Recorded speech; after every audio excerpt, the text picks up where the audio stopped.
So this is going to be the blood administration demo. For starters, what you want to first go ahead and do is before you go in, actually go get your blood, you want to go ahead and set up with the patient. So you want to come into your room, wash your hands, and you want to go ahead and ask your patient if he knows about the process, and you want to verify consent.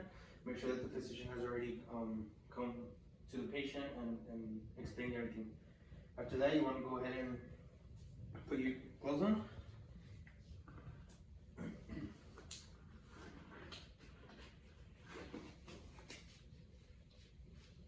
Once you have your gloves on, you want to go ahead and assess the IV site.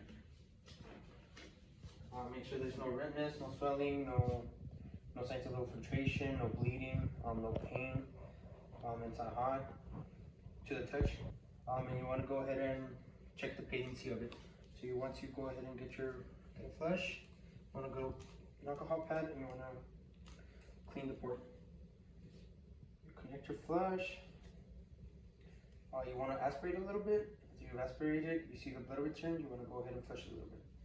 So you check the patency, and the patency is good. After that, you want to go ahead and you want to hang a normal saline bag.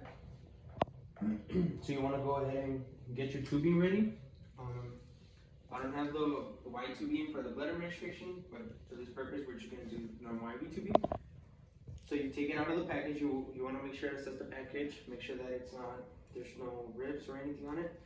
And as soon as you take it out of the package, you want to go ahead and clamp all the available clamps. So you clamp everything. Once it's clamped, you want to go ahead and come to your normal saline. You want to go ahead and spike the bag. Once you spike the bag, you want to go ahead and open it. Open the tubing so you can start priming it. What you want to do with the blood tubing, you want to go ahead and make sure that you have enough normal saline up to the little white tubing mark. You want to go ahead and open it down here. Make sure you prime it completely. Once that's primed, you want to go ahead and close this port at the bottom. You close it, and you want to go ahead and get your other tubing that would go directly to your blood, and you want to go ahead and prime that one.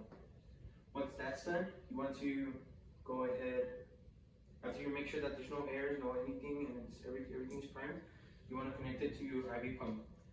You want to connect the normal saline to your IV pump and make sure it's running. You want to get the other end of the port. You want to go ahead and clean both ports. So you clean this one, the patient's port, and then you want to go ahead and clean the port to your IV tubing.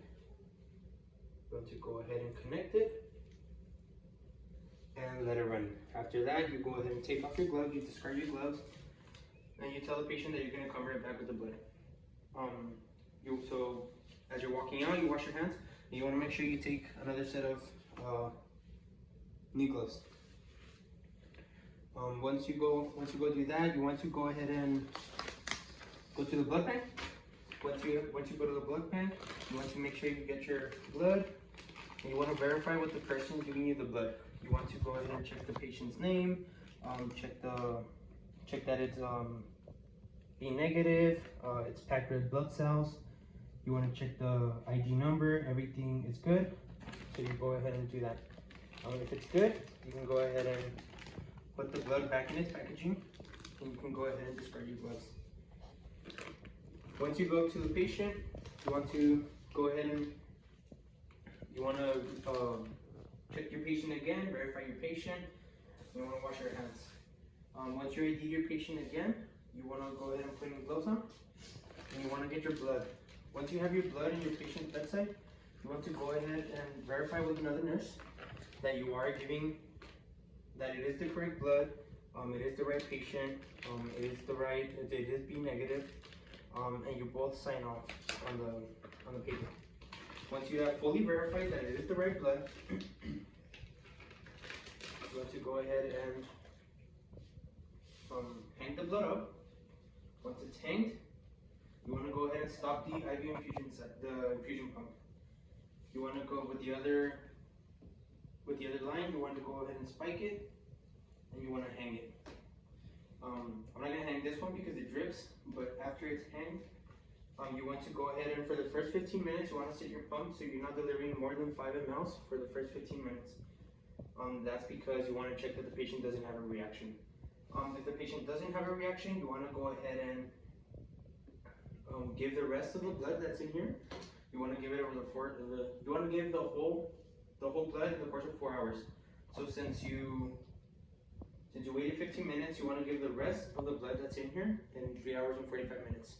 So you would go ahead and it's hanged and everything. You would go ahead and manage the IV pump and make sure you're giving the right amount.